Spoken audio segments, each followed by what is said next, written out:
Is racism still a major problem in America? President Barack Obama certainly thinks so.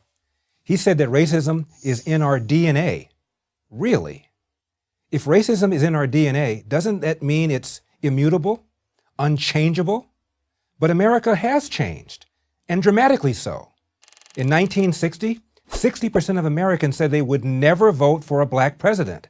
Almost 50 years later, the black man who said racism is in America's DNA was elected president, and 4 years later, re-elected. That's only the most obvious example of racial progress. There are many others. Take interracial marriage. As William H. Fry of the Brookings Institution wrote, sociologists have traditionally viewed multiracial marriage as a benchmark for the ultimate stage of assimilation of a particular group into society. Black-white marriages were still illegal in 16 states until 1967, and a 1958 Gallup poll found that only 4% of Americans approved of black-white marriages. Today, that number is 87%. In 1960, of all marriages by blacks, only 1.7% were black-white. Today, it's 12% and rising. Now, what about racial profiling and abuse of blacks by police? Doesn't that prove that racism remains a major problem? In the summer of 2014, Ferguson, Missouri became ground zero for this accusation when a white policeman shot and killed an unarmed black teenager. While a Department of Justice investigation of the incident cleared the officer of any wrongdoing, it did accuse the city's police department of racial bias. But what was the Justice Department's report's most headline-grabbing stat?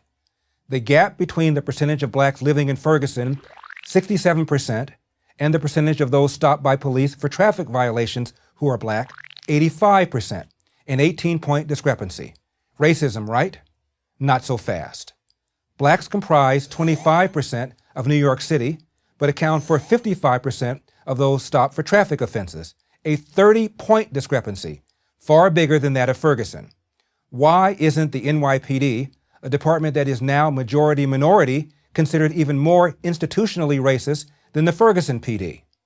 The answer is you cannot have an honest discussion about police conduct without an honest discussion of black crime. Though blacks are 13% of the population, they commit 50% of the nation's homicides. And almost always the victim is another black person, just as most white homicides are against other whites. In 2012, according to the Center for Disease Control, police killed 123 blacks, while, by the way, killing over twice that many whites. But that same year, blacks killed over 6,000 people, again, mostly other blacks. What about traffic stops? Unlike when responding to dispatch calls, police officers exercise more discretion when it comes to traffic stops. Therefore, racist cops can have a field day when it comes to traffic stops, right? Actually, no. The National Institute of Justice is the research agency of the Department of Justice. In 2013, the National Institute of Justice published a study called Race, Trust, and Police Legitimacy. 3 out of 4 black drivers admitted that they were stopped by the police for a legitimate reason. Blacks, compared to whites, were on average more likely to commit speeding and other traffic offenses. The Institute wrote, seatbelt usage is chronically lower among black drivers. If a law enforcement agency aggressively enforces seatbelt violations, police will stop more black drivers. The NIJ's conclusion? These numerical disparities result from differences in offending. In other words, not because of racism. Similarly, the National Highway Traffic Safety Administration also found that blacks violate traffic laws at higher rates than whites in every offense, whether it's driving without a license, not wearing a seatbelt, not using a child safety seat, or speeding. Is there still racism in America? Of course there is. But racism is not in America's DNA. Recent history and a lot of research and data prove it.